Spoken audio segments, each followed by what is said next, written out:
Hello and welcome to bio Mandir. आज हम regulation of cell cycle के बारे में डिस्कस करेंगे।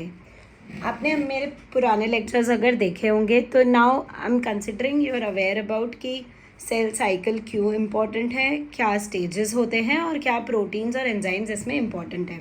तो अब जब रेगुलेशन के बारे में बात आती है तो we learn something about the proteins called cyclins, जो साइक्लिकली फ्लक्चुएट होते हैं और हर एक पर्टिकुलर साइक्लिन आपको एक सेल साइकिल के फेज़ के अंदर एंटर करने में और वहाँ से एग्जिट करने में मदद करता है। सो फॉर दैट हम यहाँ साइक्लिन्स का प्रोडक्शन सिंथेसिस से रिलेटेड बातें करेंगे जो रेगुलेट करती है सेल साइकिल को, अदर दैन और दूसरे भी जो फैक्टर्स हैं हम उन्हें भी डिस्कस करेंगे।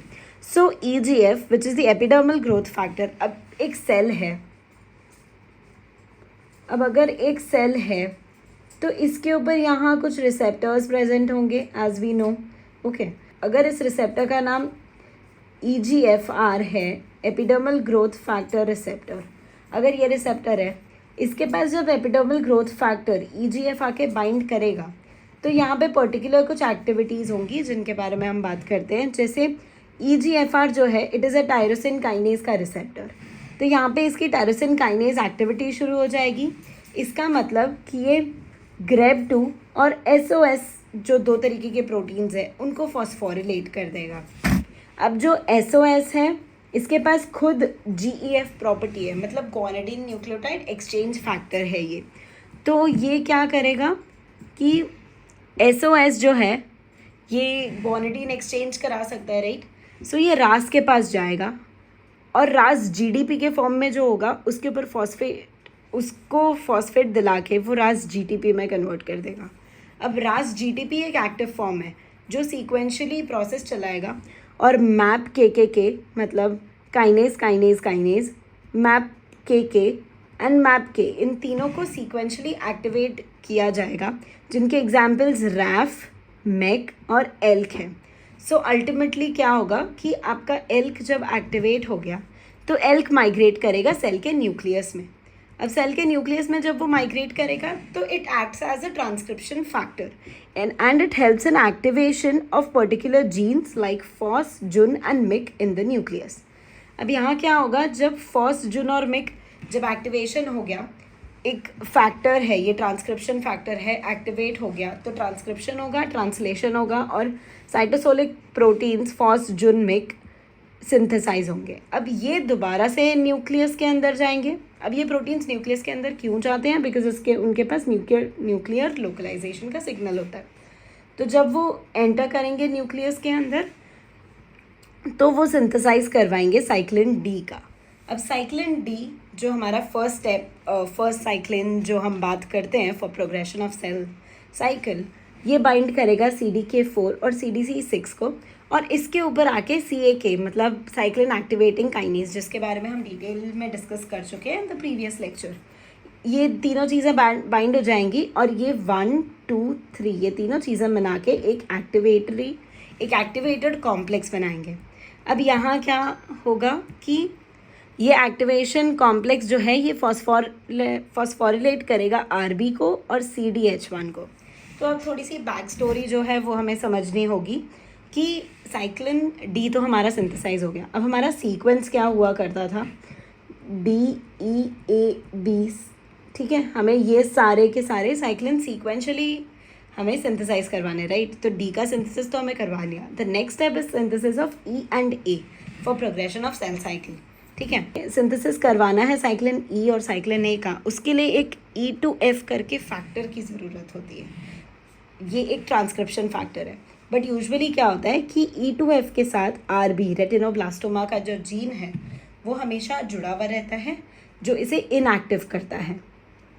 पर जब साइक्लिन D सिंथेसाइज हो गया तो RB फॉस्फोरिलेट हो जाता है, जैसे हमने यहाँ डिस्कस किया कि RB का फॉस्फोरिलेशन हो गया। तो जब RB फॉस्फोरिलेट हो गया तो ये E2F को छोड़ देता है। अब E2F हमारा हो गया एक्टिव, ठीक है। अब क्योंकि RB में, अब इमेजिन करो RB है जो आपका E2F को बांध के रख रहा है और सेल साइकिल को प्रोसीड नहीं करने दे रहा है। अगर बाय एनी चांस RB का लॉस ऑफ फंक्शन म्यूटेशन हो गया, मतलब वो अपनी जो काम करने की क्षमता है वो खो बैठता है, तो क्या होगा, बहुत ज़्यादा सिंथेसिस होगा साइक्लिन ई और साइक्लिन ए का, और ये पोटेंशियली कैंसरस या कार्सिनोजेनिक हो सकता है। ये ट्यूमर बनने से सप्रेस करता है, तो आरबी जीन को ट्यूमर सप्रेसर जीन भी बोला जाता है। मूविंग, क्योंकि आरबी फॉस्फोरिलेट हो गया और E2F अवेलेबल हो गया, साइक्लिन ई और साइक्लिन ए का सिंथेसिस होने लगता है। पहले साइक्लिन ई फिर cyclin A, but cyclin A CDK के साथ फिर भी एक इनएक्टिव कॉम्प्लेक्स में रहता है due to presence of certain inhibitory proteins जिनका नाम सिक1 प्रोटीन्स है। क्या देखा जाता है कि जब सिक1 प्रोटीन के पास साइक्लिन ए ई और CDK2 प्रेजेंट होते हैं उसके सराउंडिंग में, तो वो उनके ऊपर फॉस्फेट्स ऐड कर देते हैं जो उनका डिस्ट्रक्शन बॉक्स को एक्सपोज कर देता है। अल्टीमेटली क्या होता है कि आपका E3SCF जो है, जो एक यूबिक्यूटिन लाइगेज एंजाइम है, E3 एंजाइम, वो यूबिक्यूटिन की चेन अटैच कर देता है सिक1 प्रोटीन के ऊपर, जिसे पॉली यूबिक्यूटिन चेन बोलते हैं, जिसके बाद उसका 26S प्रोटियासोमल डिग्रेडेशन किया जाता है। SCF का फुल फॉर्म SKP कलन और F बॉक्स है, जैसा कि आप देख सकते हैं। अब जब एक्टिव है हमारा साइक्लिन ई एक्टिव है साइक्लिन CDK2 के साथ, ये एक्टिव कॉम्प्लेक्स बन चुका है क्योंकि इसमें से इनहिबिटरी फॉस्फेट भी निकल गया है, तो इसे हम SCDK कॉम्प्लेक्स भी बोलते हैं, बिकॉज इसके बाद सिंथेसिस वाला फेज, DNA रेप्लिकेशन वाला फेज का प्रोग्रेशन शुरू किया जा सकता है। सो जब एस फेज का प्रोग्रेशन होता है तो अब नेक्स्ट हमें जाना होता है माइटोसिस के ऊपर। माइटोसिस अगर आपको करवाना है तो आपको एक माइटोसिस प्रमोटिंग फैक्टर को एक्टिवेट करना पड़ेगा, बट आप चाहते हैं कि माइटोसिस तभी हो जब सेल रेडी हो, मतलब उसके पास इनफ स्पेस हो, वो साइज़ में बड़ा हो चुका हो, उसके पास DNA कंटेंट सही करेक्ट अमाउंट में प्रेजेंट हो रेप्लिका में। तो क्या किया जाता है कि जो साइक्लिन बी और CDK1 का जो सिंथेसिस हो गया होता है अगर, तो वो V1 काइनेज करके एक काइनेज है, वो आके अटैच हो जाता है, which is an inhibitory kinase, और यहाँ पे इन कॉम्प्लेक्स को इनएक्टिव कर देता है। किस तरह इनएक्टिव करता है, क्योंकि ये काइनेज है तो कहीं से तो सबस्ट्रेट के ऊपर फॉस्फेट का ग्रुप ऐड करेगा, तो फॉस्फेट का ग्रुप ये थ्रियोनिन और टायरोसिन के रेसिड्यूज पे करता है। तो अब क्या हो गया, G2 में सेल हो गया अरेस्ट आपका। अब आगे जाके जब प्रॉपर सेल का साइज़, जैसे अगर इतना बड़ा सेल न्यू कंटेंट वगैरह सब रेप्लिकेट भी हो चुका है और ऑर्गेनल्स भी इक्वल अमाउंट में रेप्लिकेट कर चुके हैं, तो व्हाट हैपेंस इज कि आपको G2 अरेस्ट को हटाना पड़ेगा अब। तो इनहिबिटरी फॉस्फेट जो है उसे रिमूव करेंगे और MPF को एक्टिवेट करेंगे, करेक्ट। तो अब माइटोसिस होगा। माइटोसिस के अंदर दो चीज़ें आएंगी, एक कैरियोकाइनेसिस, कैरियो मीन्स न्यूक्लियस, मतलब न्यूक्लियस का डिवीजन, मतलब न्यूक्लियर मटेरियल का डिवीजन, और साइटोकाइनेसिस मतलब सेल्यूलर डिवीजन। तो ये दो तरीके के डिविजन्स हम आगे करवाएंगे। MPF का एक्टिवेशन हुआ है ये कैसे पता चलता है, सबसे पहले आपके पास साइक्लिन बी का अमाउंट होना चाहिए।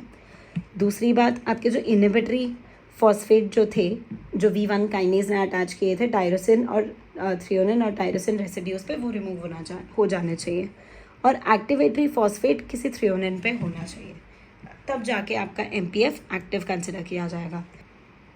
मूविंग फॉरवर्ड, MPF अगर एक्टिवेट हो गया है, हमने तीनों चीज़ें इंश्योर कर ली कि साइक्लिन बी भी प्रेजेंट है और फिर एक्टिवेटरी पोजीशन पे थ्रियोनिन पे एक्टिवेटरी फॉस्फेट भी है और इनहिबिटरी फॉस्फेट को भी हटा दिया गया है, तो उसके बाद क्या होगा, क्रोमैटिन को आपको कंडेंस करवाना है, तो उसके लिए कंडेंसिन जो प्रोटीन है उसका फॉस्फोरिलेशन हो जाएगा, तो क्रोमैटिन कंडेंस हो गया। लैमिन ए प्रोटीन का फॉस्फोरिलेशन हो जाएगा, तो न्यूक्लियर एनवेलप डिसअपियर होने लगेगा, क्योंकि न्यूक्लियर एनवेलप को जोड़ के रखने वाला लैमिन ए प्रोटीन है। अब GM130 जो प्रोटीन है ये ER और गोल्गी को अपनी जगह पे रखता है, तो जब इसका भी फॉस्फोरिलेशन हो जाएगा तो इनका भी फ्रेगमेंटेशन हो जाएगा और side by side spindle formation भी शुरू हो जाएगा। यहाँ मैंने वही बात लिखी है कि अगर V1 काइनेज में गेन ऑफ फंक्शन होता है तो क्या होगा, इनहिबिटरी फॉस्फेट बहुत ज़्यादा जगह अटैच हो जाएंगे थ्रियोनिन और टायरोसिन के रेसिड्यूज पे, MPF इनएक्टिव रह जाएगा, G2 अरेस्ट में ही रह जाएगा, सेल आगे बढ़ेगा ही नहीं। अगर लॉस ऑफ फंक्शन हो जाता है तो क्या होगा, कोई इनहिबिटरी फॉस्फेट ही नहीं है, तो MPF तो हमेशा के लिए एक्टिव हो गया। तो सेल एंटर कर जाएगा एम फेज़ में एकदम प्री मेच्योरली, एकदम इमीडिएटली, बहुत फास्ट अटैच एंटर कर जाएगा और स्मॉल साइज्ड या वी साइज्ड सेल्स मिलेंगे आपको। अगर CDC25 जो एक फॉस्फेटेज की फैमिली को बिलोंग करता है, जो आपके इनहिबिटरी फॉस्फेट्स को रिमूव करते हैं, तो CDC25 क्या है? CDC25 is an inhibitory phosphatase, inhibitory phosphate को रिमूव करने का काम करता है CDC25। तो अब जब इसमें गेन ऑफ फंक्शन हो जाएगा तो इनहिबिटरी फॉस्फेट बहुत ज़्यादा रिलीज़ होंगे, राइट, रिमूव कर दिए जाएंगे, तो MPF का एक्टिवेशन बहुत ज़्यादा होने लगेगा, तो प्री मैच्योर एंट्री हो जाएगी एम फेज़ में और दोबारा से वी साइज या स्मॉल साइज्ड सेल्स मिलेंगे। अब हमें ये देखना है कि हमने ये तो बात कर ली कि किस तरीके से प्रोसीड किया जाएगा, बट व्हाट इफ़ हमारे DNA में ही कोई डैमेज है, तो डेफिनेटली हमारा सेल प्रोसीड नहीं करना चाहिए, राइट। तो व्हाट हैपेंस इज़, किस तरह से वो टैकल किया जाता है कि अगर ब्रेक है DNA के अंदर तो RAD17 सेंसरी प्रोटीन प्रेजेंट होते हैं, ये ब्रेक्स को सेंस कर लेते हैं और ये 911 रिंग प्रोटीन्स को रिक्रूट करते हैं।